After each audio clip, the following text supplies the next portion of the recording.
right. Hello, everyone, and thank you for joining us today. My name is Adam, Content Marketing Specialist with Schein, and I will be your moderator. Today, I am pleased to be joined by Ron Porter. Ron is the president of the Back School and is a nationally renowned ergonomics expert. Today's webinar is being recorded, and everyone will receive the link of the recording sometime in the next week via email. If you have questions for Ron at any point during today's presentation, please type them into the Q&A section and we will answer them live at the end. This webinar is presented by Henry Schein Dental and no CE credits are being offered for viewing or attending this webinar. With that, I'd like to thank you, Ron, and take it away. Okay, thank you, Adam, and welcome to everyone. I appreciate you joining us this afternoon. It's a beautiful fall day here in Atlanta. I hope you all are also enjoying great weather. I'd like to start off a little bit with my background and the reason that I deal with ergonomics and especially with the dental profession. I'm a physical therapist by education, and almost 40 years ago, I came to work for the Back School. We're a business that primarily does ergonomic consulting and education. But we'd really never focused on the dental profession until a few years ago when someone attended one of the workshops that I was conducting.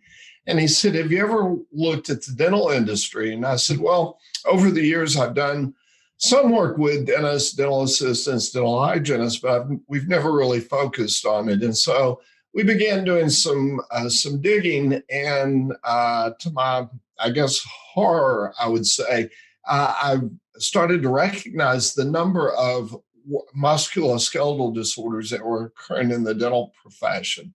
So over the last maybe 8-10 years, we've been doing some consulting work with different dental companies. And I appreciate you joining this afternoon. We're going to look at basically, from my viewpoint, ways that we think you can prevent developing musculoskeletal disorders. The objectives for this afternoon, first thing we will do is we'll explain a little bit about the way you apply ergonomic principles in a dental practice. And most of what we're going to focus on pretty much will be the dentist, the dental assistant, and the dental hygienist, even though just briefly I'm going to mention computer use because all of them do, or all of us do. In fact, we're all doing it right at this moment. And it sort of throws another fly in the ointment as far as ergonomics is concerned. The other things we're going to do today is we're going to examine some of the factors that contribute to fatigue, discomfort, and the potential of risk of injury to the dental professionals. And then my favorite part of it is that most of what our focus will be is outlining prevention strategies that include the use of the dental chair, the equipment, the dental assistant. And one of the things I'm going to introduce you to is what we call ERGO Breaks, preparing your body to be able to do the activities that are required not only in your work situation, but also in recreational activities. So without further ado, let's move on. Why ergonomics? Well, one of the dentistry is one of the few medical professions that focused on prevention all of my life. When I went to physical therapy school, we really didn't focus a lot on prevention. We focused more on treatment. But the dental industry has always done that. So it's sort of ironic that the focus on prevention of the musculoskeletal or health consequences, such as fatigue and musculoskeletal disorders, has never been a large focus in the dental practice. So let's do that this afternoon. Why ergonomics, you may ask? Well, one of the things that I've learned from looking at statistics is dental workers often underreport musculoskeletal disorders. They just think that it's part of the, package that comes along with the dental profession. When I began doing this, some of the training on dental ergonomics, I was visiting my own dental practitioner, and one of the things that I asked her the dental hygienist at that time, and then later on the dentist, was, do you ever feel fatigue or discomfort at the end of the workday? And she pushed her chair back, started to laugh. She said, I only work 3 days a week now because of the discomfort. And I was sort of horrified with that. So I did a little bit of digging. And one of the things that I found is that the percentage of dentists, hygienists, and assistants that report musculoskeletal disorders was alarming to me. So I've got a question for you. What percent of these of the dentists, hygienists, and dental assistants report experiencing musculoskeletal disorders? The answer choices are in percentages in the order of dentist, hygienist, and assistant. And if I could sing, I guess, the Jeopardy song, I would. You probably wouldn't want to listen. So which one of these do you think? Well, the correct answer is D, a grade I got in school occasionally, and it sort of horrified my parents. But the numbers themselves, 67% of dentists report, and this is from some studies that were published by the University of British Columbia, was one of them. One of them was also in the Journal of the American Dental Association. So it's fairly valid information. I Google, as I do most things, and I've found even numbers that are higher than this, especially from other countries. But with the hygienist, it was 80%, 4 out of 5, and the dental assistant was 65%. So the other issue that I want to just mention to you today to think about is computer use. Do any of you in here ever use one? Well, especially in the last few years, most all of us have begun using them more often. Again, when I went to physical therapy school, well, there probably weren't computers, but do any of you know what a typewriter is?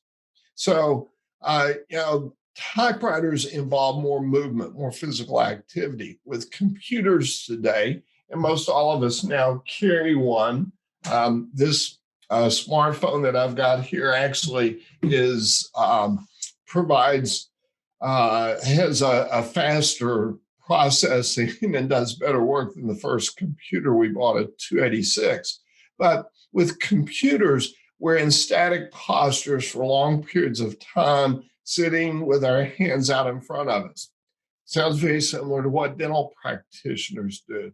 So this also goes along with what we used to call cumulative trauma disorders, or musculoskeletal disorders that are the result of multiple activities, not just one. So which part of the body do data entry office workers report experiencing the most discomfort in? Well, the answer on this one is neck and shoulders, which is one of the areas that we're focusing on today in relation to dental practice. So as we move forward, the prevalence rates of musculoskeletal pain in computer workers is all over the board, not only neck and shoulders, but lower back pain, upper back pain. And most of us are now doing what I'm doing, working from home. And with our home offices, what we frequently see is individuals sitting with a notebook computer on their dining room table. For short periods of time, that's probably acceptable. For an 8-hour workday, it isn't. And I cannot tell you the number of family and friends that have contacted me in the last few months saying, my neck and shoulders are killing me from working at home.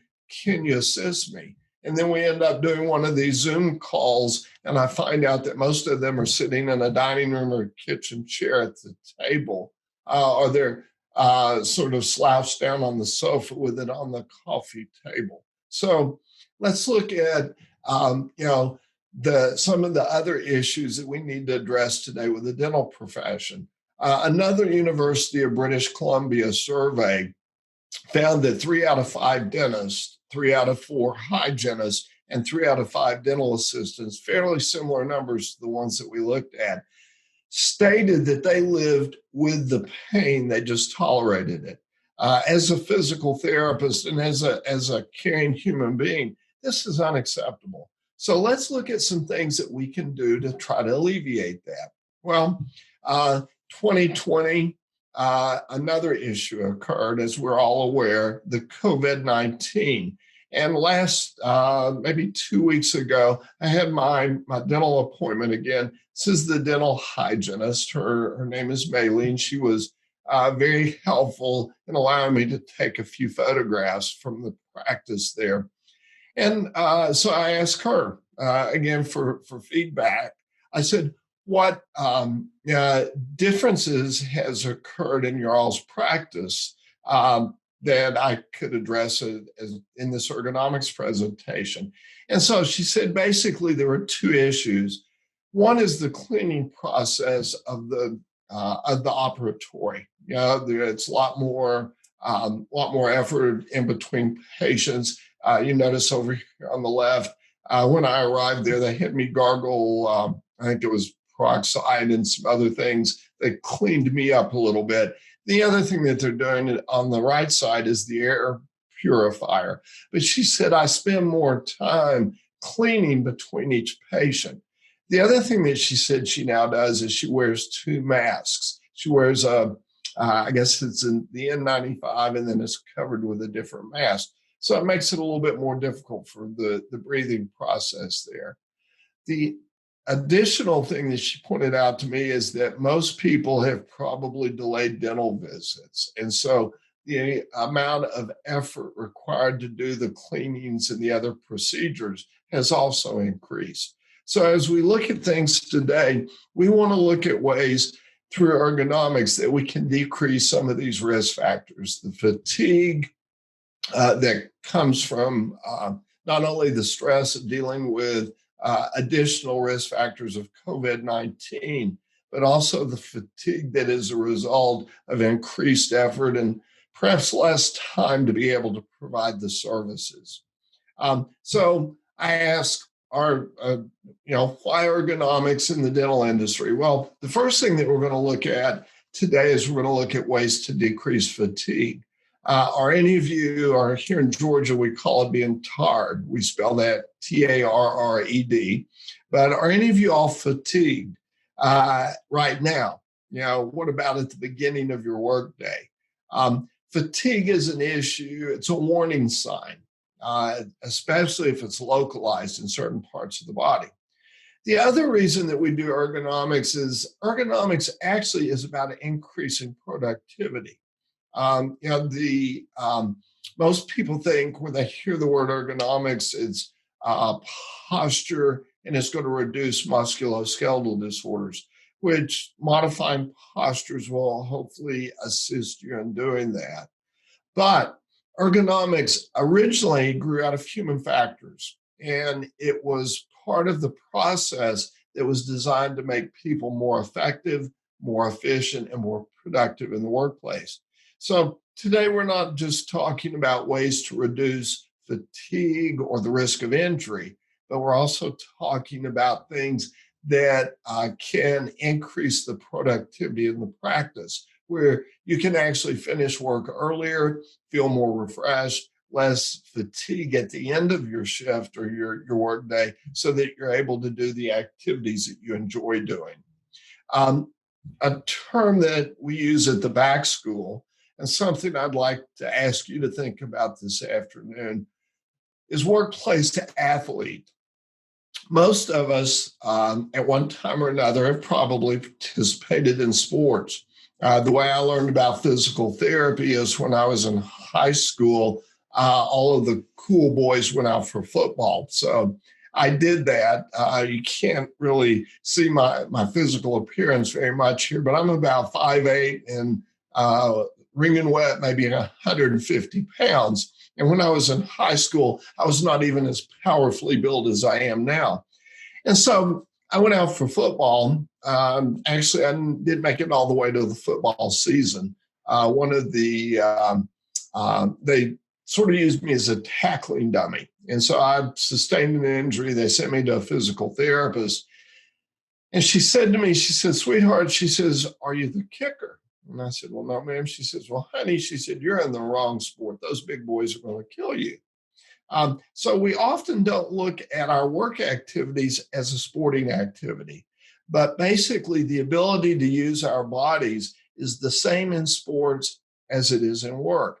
If we're unable to use our bodies, we're not able to perform, and we're not able certainly to be as productive as we could be if we are in good physical condition.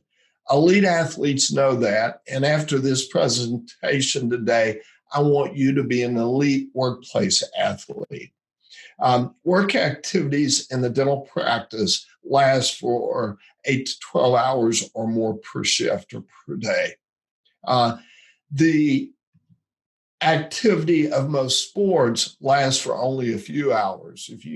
I'm a big college football fan, so if you watch football right now here in Atlanta, I'm watching the Atlanta Braves playing the NLCS, National League Championship Series.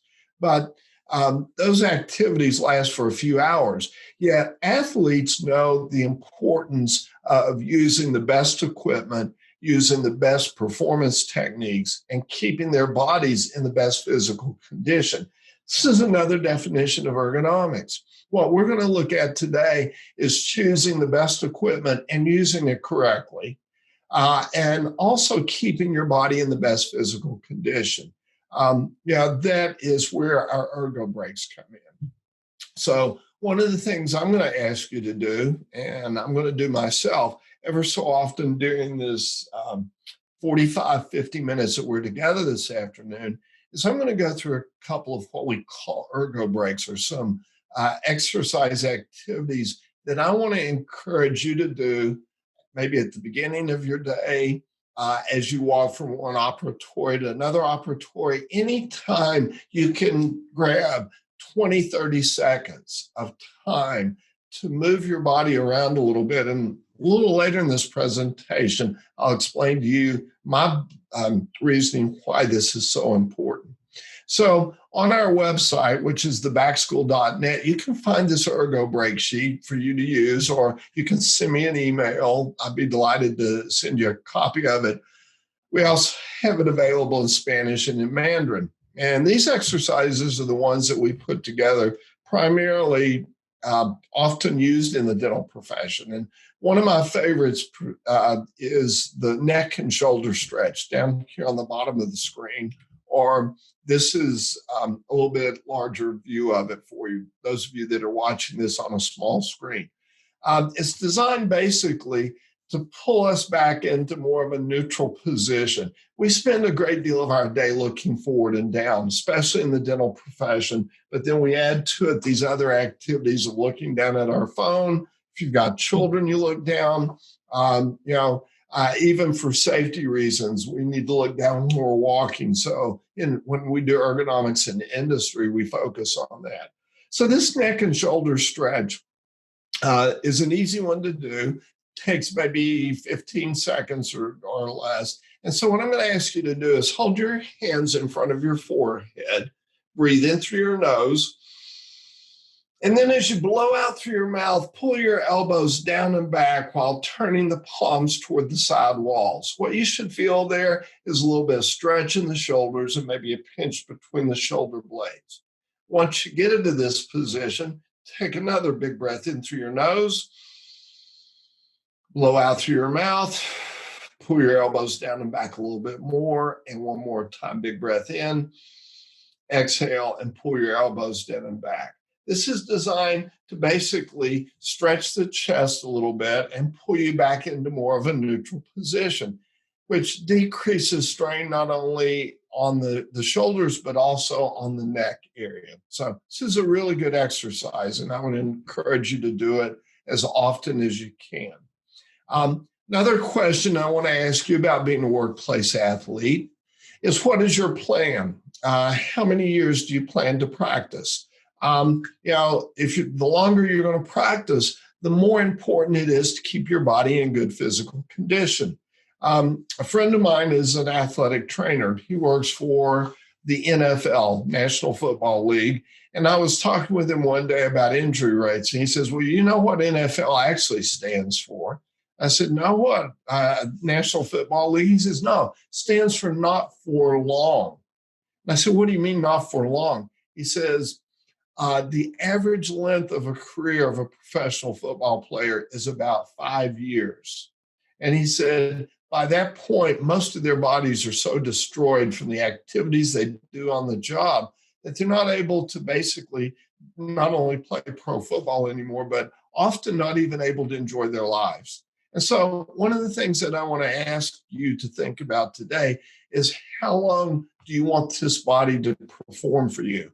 Most all of us hope to live to be 100, wake up one morning and hopefully every part of our body will go bad on the same day. That's my goal in life anyway. So as we look at ergonomics today as an incentive for you, I want you to think about these things that you're doing today are not only going to pay dividends today. You'll feel better, you'll have more energy, you'll be at a lower risk for musculoskeletal disorder, you'll be more productive, but it will also elongate your career as a dental professional. This is sort of an explanation of why we do ergo breaks. Circulation and static work. When we don't move, our pulmonary ventilation stays the same, our heart rate and cardiac output stay the same, and the pressure inside muscles can increase, especially if there's no muscle pumping action. So the delivery of oxygen and nutrients to muscles that are in static hold is going to be hampered, causing the fatigue that I've been mentioning. Now, let's compare this to dynamic work. With dynamic work, when the muscles are moving, contracting, and relaxing, our pulmonary ventilation is increased. We take deeper breaths, which is a good thing. Our heart rate and blood pressure are increased, hopefully not to a point where it creates risk, but maybe it actually improves our cardiovascular system. And we've got increased blood flow and oxygen to the active muscles, decreased flow to inactive areas. The skeletal muscles contract and relax. They act like little pumps. They remove waste products and they allow nutrition to return. I want to ask you to think about something for a second. Have any of you ever fallen asleep with your head off to the side, other than maybe during my presentation right now? If you sleep that way for a few minutes, no big deal, correct? If you sleep that way all night long, you may wake up with a stiff or sore neck. Static postures are much more fatiguing than dynamic postures. It also takes our body much longer to recover from a static posture than it does from a dynamic posture. Maybe you've ridden in an automobile for a long period of time. When you get out of it, you find that you're very fatigued. So one of the things that we want to encourage with our ergo breaks is to try to avoid some of the static postures that we are performing on a daily basis. This is from an article that I found on the internet. It says, during dentistry procedures, the dentist's posture is strained, either while they're standing or seated, depending upon the way they practice with their patients. Who also, if the patient remains in a sitting or lying position, it induces stress injury on musculoskeletal system. And according to this survey, it's about 37.7%, or as I would say, about 40% of your work time, you're in these static postures. Now, at the end of the workday, I've got a question for you. Where do you think my dental hygienist feels fatigued? Well, she told me neck and shoulders, her hands from gripping the tools. So what do we do about that? Well, we may not be able to always change the postures or activities we're working in, but we can certainly make the muscles that are static during these postures more dynamic with our ergo breaks. So let's look at a couple of other pictures here. Static or dynamic work. What do we see here? Well, when we're working, sitting at a computer screen, statically reading off of that, neck posture, it's good posture, but any position that we hold for too long is going to start decreasing blood flow. That's why maybe when you're seated for a while, you start to find that you need to wiggle or move around a little bit.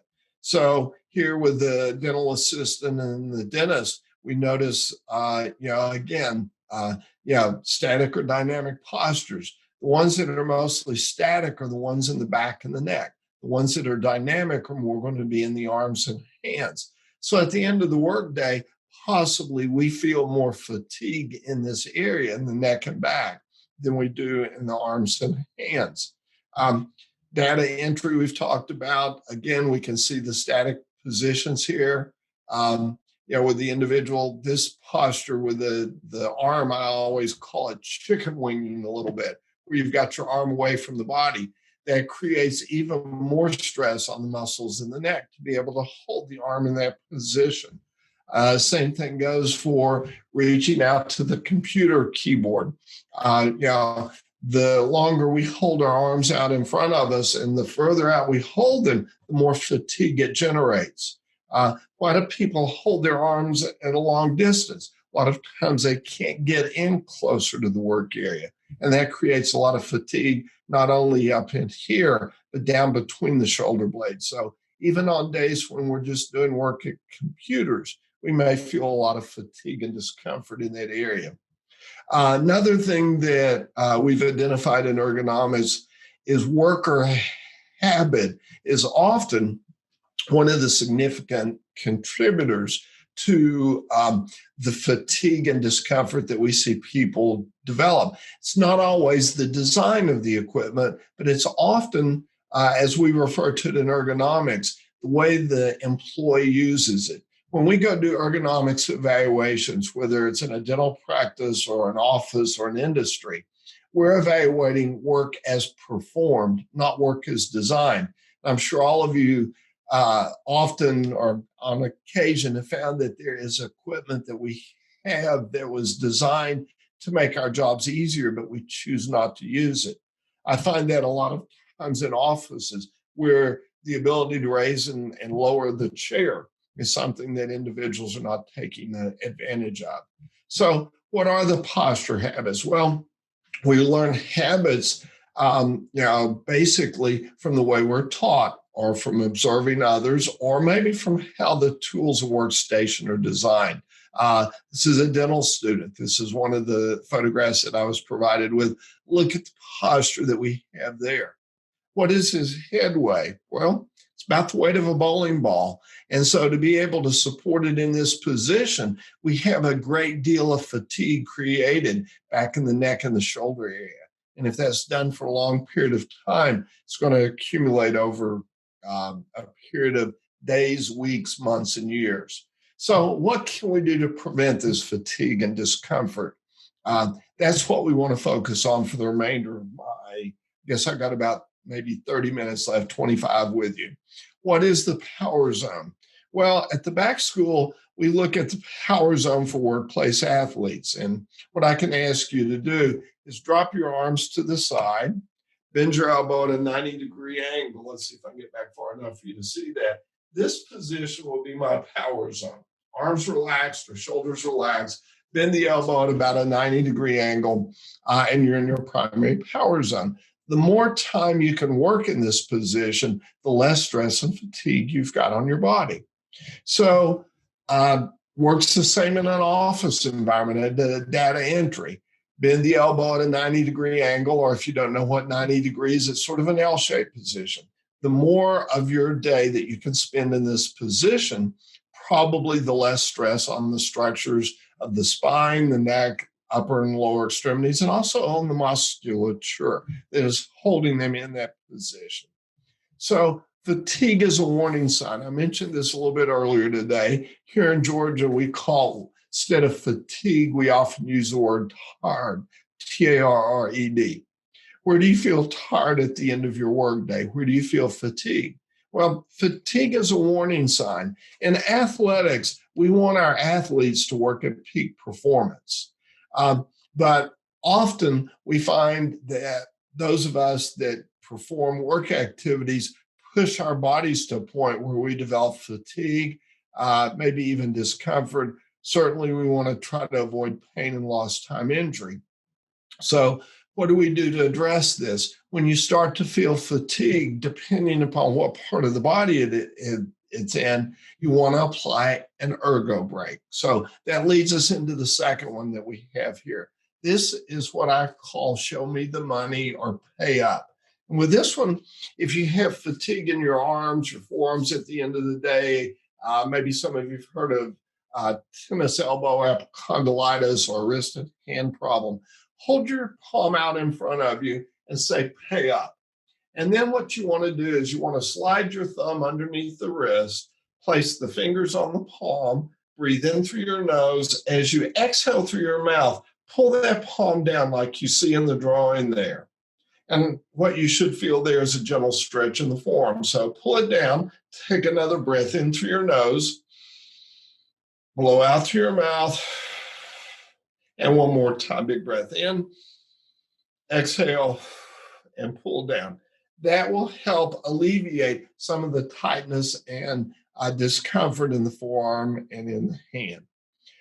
Moving on to prevention, what determines your productivity?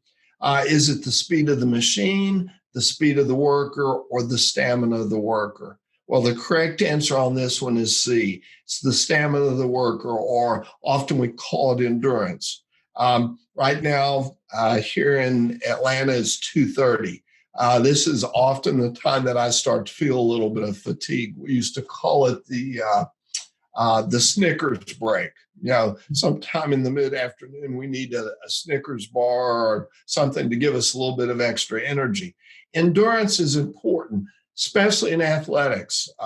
If you're watching a football game or a basketball game, generally those games are won in the fourth quarter by the team that has the greatest stamina or endurance. And again, you're a workplace athlete. So when you go back to the workplace, what you want to look at are ways to produce the stamina to be able to perform your work activities and increase that throughout your professional career. So, what are the ergonomic risk factors for dental professionals? Well, they're the same ones that they are for a physical therapist, for a bricklayer, for a construction worker. Any job can be exposed in not only jobs, but recreational activities. When I went to school, we didn't talk about texting thumb or Game Boy thumb, but yeah, any activity can produce fatigue and discomfort in the body, especially if we've got this third one down there, repetition. So the 5 risk factors that we address when we do ergonomics consulting is posture, awkward and static. We've already looked at those. And in the dental profession, there's a lot of forward leaning, head leaning down, and a lot of long reaching. Those postures over long periods of time produce a great deal of fatigue and discomfort in the back of the neck area.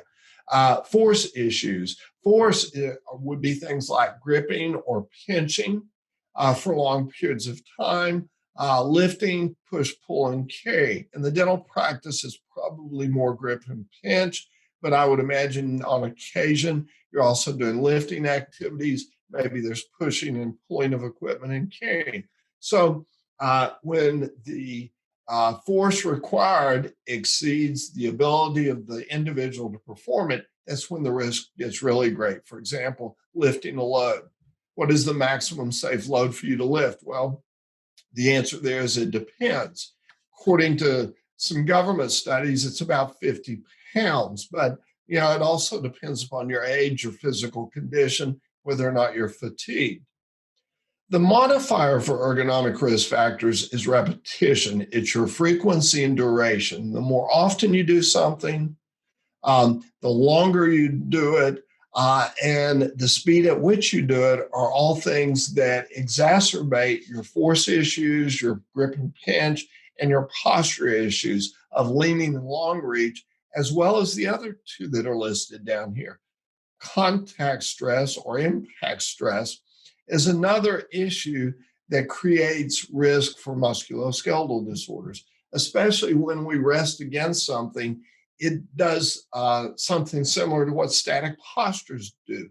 It decreases blood flow.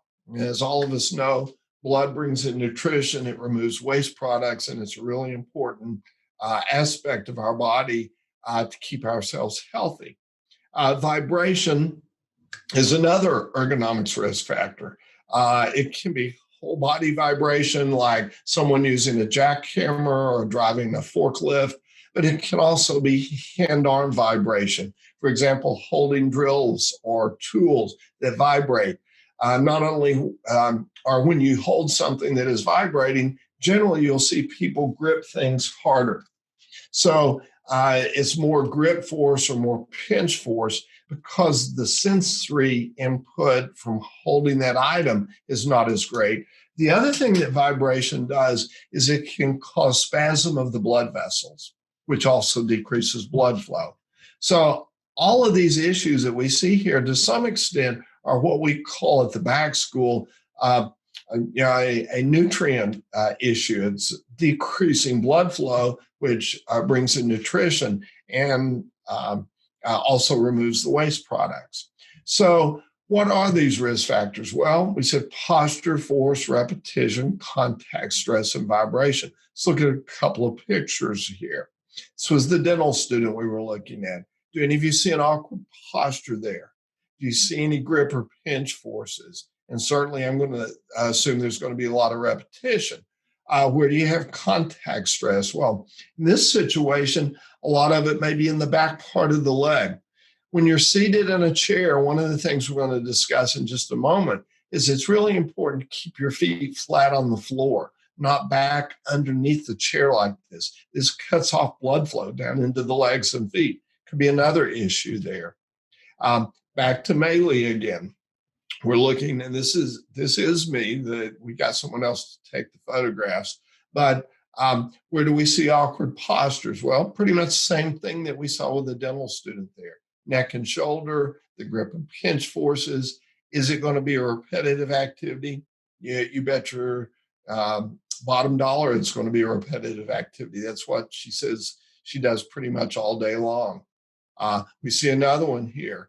In this situation, she's in a fairly good upright position because she's wearing the loops. But the other issue that we see there is that chicken wing where the arms are out to the side, another posture that can create fatigue. Sometimes that's a result of where we position the patient or the patient that we're treating there.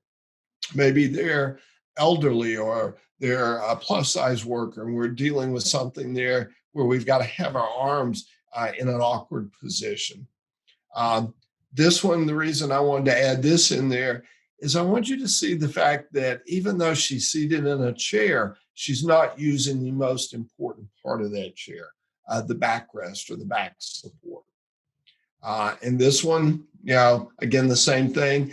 We can throw in contact stress there. We've got some contact stress with this side support that's provided in the dental assistant chair a lot of times. So we're seeing ergonomic risk factors with all of these. We mentioned the data entry. I just throw that in again for good measure to reinforce the fact that we've got long reaches, we've got static postures, we've got repetition. If you're doing keen, that's assuming you're using all 10 fingers. If you're only using 2, it may be even more repetition. So to finish up today, let's look at what we can do to prevent the fatigue and injury. According to the Dental Research Journal, an article that was published in 2012, the risk factors for physiological damage and pain with in the dental profession, the first one is the biomechanics of the seated work postures. The second one is repeated unidirectional trunk twisting. If you're left-handed like I am, you may always sit on one side of the patient. If you're right-handed like about 70, 80% of the population is, you may sit on the other. So you're often doing the same thing over and over again, in the same position. Static postures, we've talked a lot about that.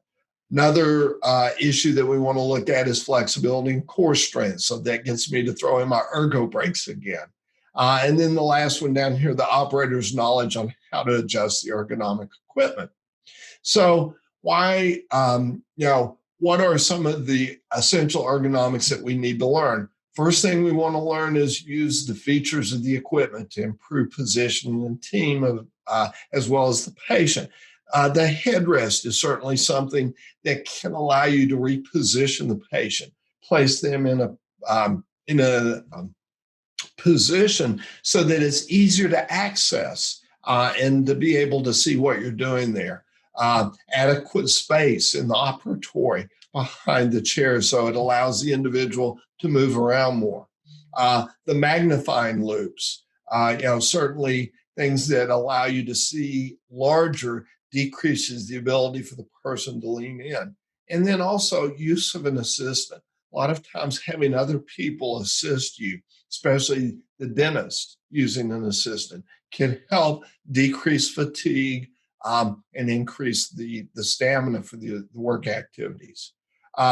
Other issues that Phil Smith talked about as ways to decrease fatigue were using larger mirrors so that it gave them a larger view of the area and it didn't require as much movement.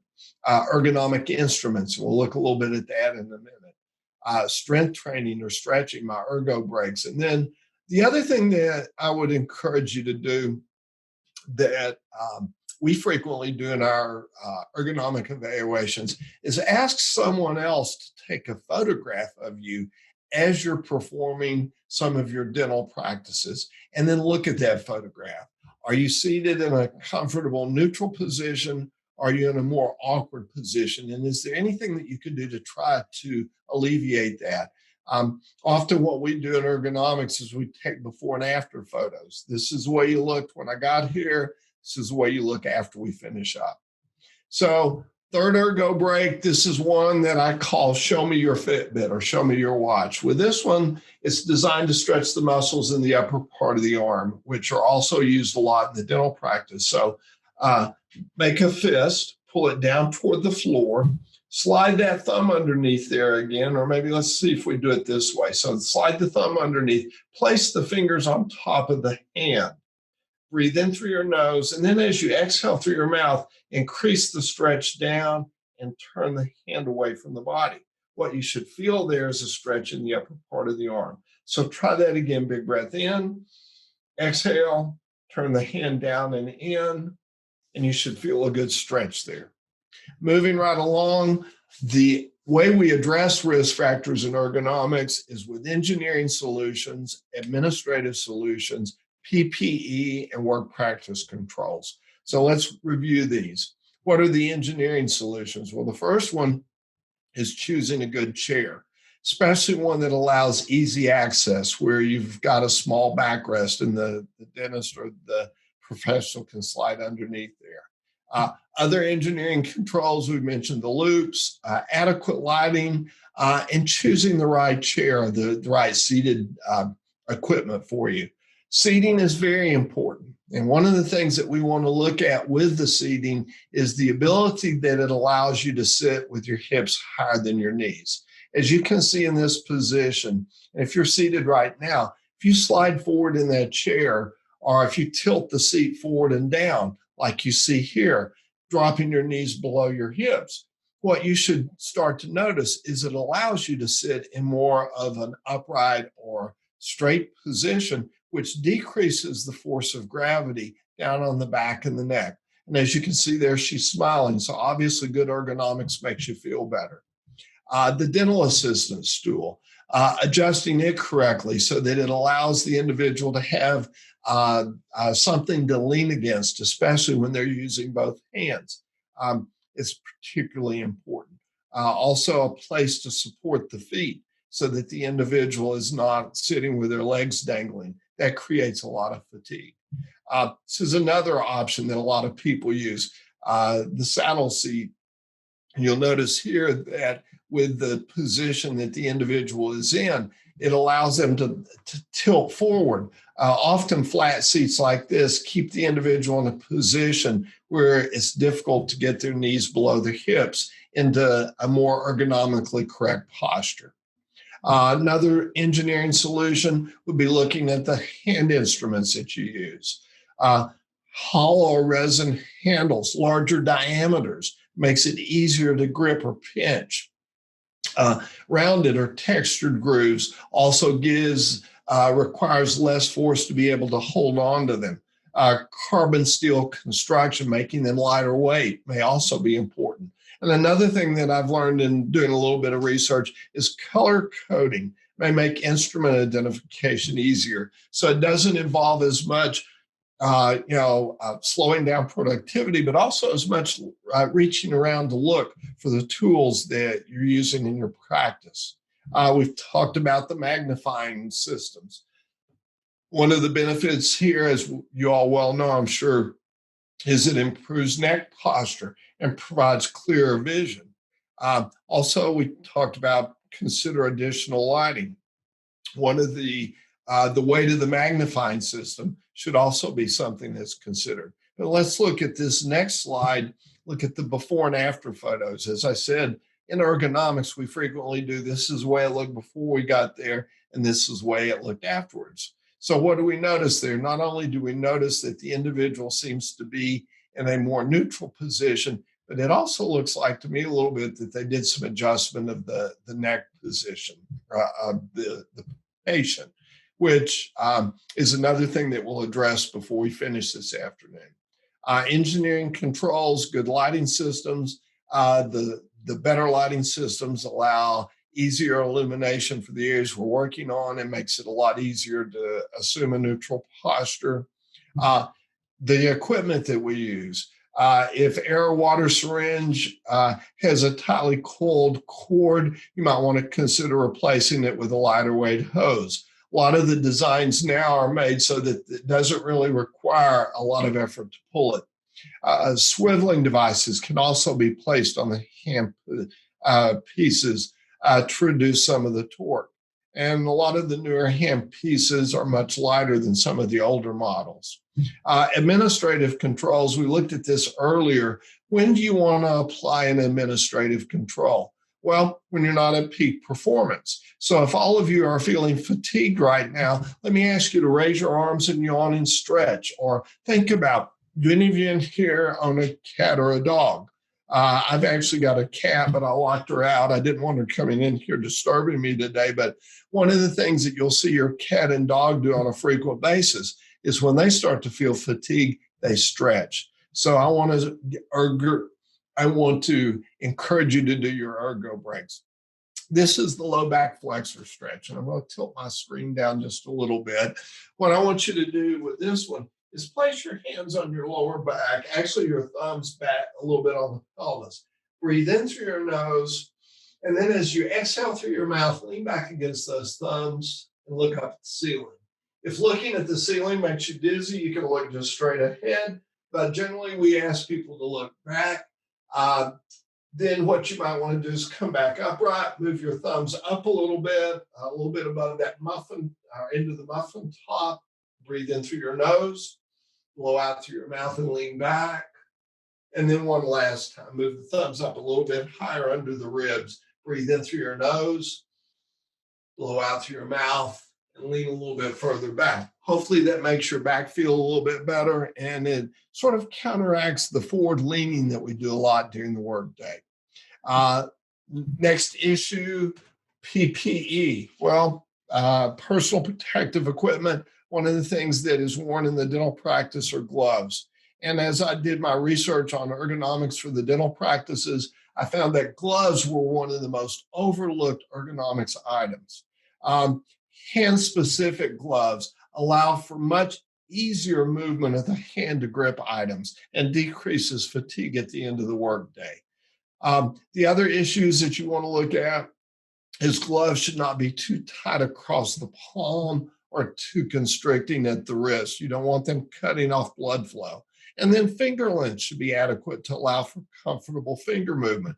Often gloves are designed assuming that if you've got a broad palm, you've got long fingers, or maybe the reverse of that. That may not always be true. Buying gloves should be like buying shoes. If they don't fit correctly, then they're probably going to create a problem for you in the long run. The last area of ergonomic solutions are your work practice controls. This is safety through education. use of neutral postures to perform tasks, keeping the head upright, the wrist straight, working close to the body. We called that your power zone earlier today, repositioning the patient, and then observance of your micro breaks. So, number one, seat your patient properly. Often when you go into the dental office, the patient just climbs up into the chair. Repositioning the patient properly can alleviate some of the awkward postures that may be occurring when you're performing your activities. So, position the stool so that it gives easy access underneath the work area for your legs and feet, and also to get in as close as possible so you can be in this power zone position as you see there. Tilt the seat forward and down like we talked about earlier. Positioning the stool is particularly important. That forward tilt allows a much more positive posture as far as the spine is concerned. So, what do you do when you position the chair? You begin at the floor and you work your way up. First thing you want to do is make sure the feet are supported, preferably on the floor or on, if you're in the assistant stool, on that ring, so that the feet are not back behind the knee, creating blood flow issues in the legs and feet. Next thing you want to look at is knees above ankle, and then hip above the knee instead of in line with the knee. Next thing we would look at is the shoulder above the hip, and the ideal posture would be the ear above the shoulder.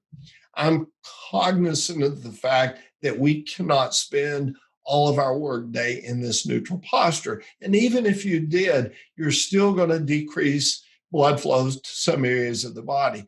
The best posture, I always tell people, is your next posture. And what I mean by that is you need to move around more during the day.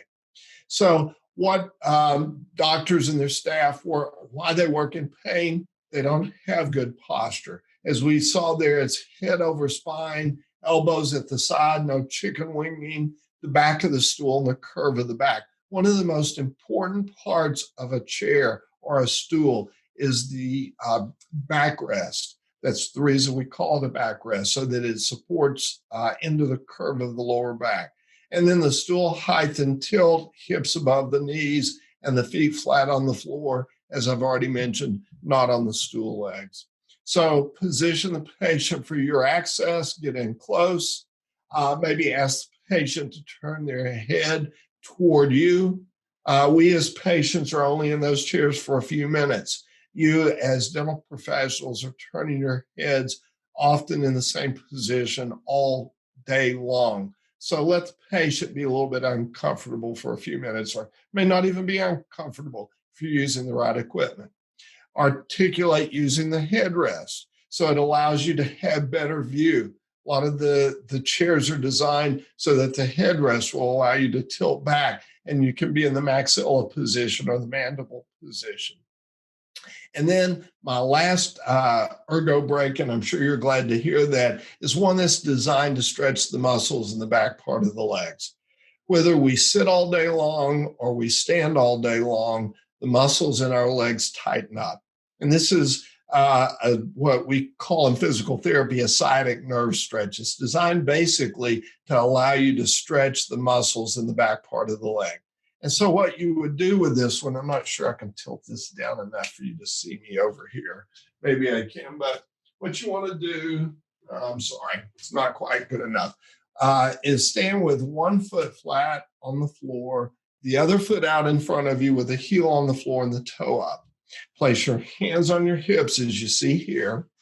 Breathe in through your nose. Breathing is very important. Breathing in and exhaling through the mouth not only helps facilitate the stretch, but it also gives you a little bit of a stress break. So breathe in through your nose. As you exhale through your mouth, lean forward until you feel a stretch in the back part of the leg.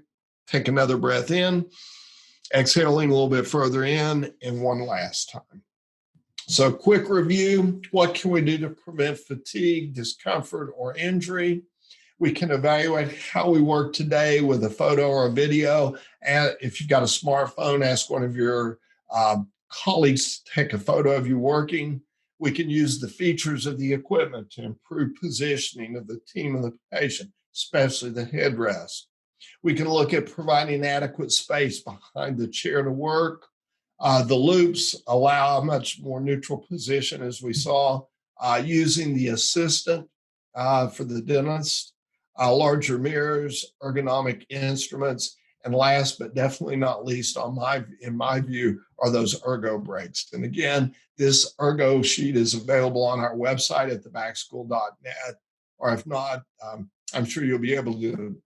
You can send me an email. It's just rporter, RPORTER at thebackschool.net.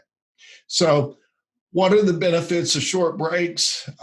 Consciously taking 60 seconds to relax deeply before doing any work-related task will boost your success, your pleasure, and satisfaction, and will tap into deeper levels of intuitive awareness. This is coming from a neuroscience research study, but one thing that I've learned is that any physical activity is something that not only benefits me physically, but it benefits me mentally, reduces stress, helps me relax a little bit, hopefully improves my ability to perform the activities. So the benefits of ergonomics to dental workers: safety, health, quality of work, and also productivity. Don't forget that. So the 5 exercises that we went through were the neck and the shoulder stretch. That was number 1. The show me the money, the stretch of the forearm. The show me your wristwatch, which is the stretch of the upper part of the arm. The lower back stretch, and the one that we just finished with, the hamstring stretch. So in review, the learning objectives for today were to explain to you a little bit about how to apply ergonomic principles in a dental practice, examine a few of the factors that contribute to fatigue, discomfort, and risk of injury, and outline a few prevention strategies for you. My other goal for today was to have a good time. I did. I hope you did as well. And again, Adam, thank you very much for the opportunity to present today.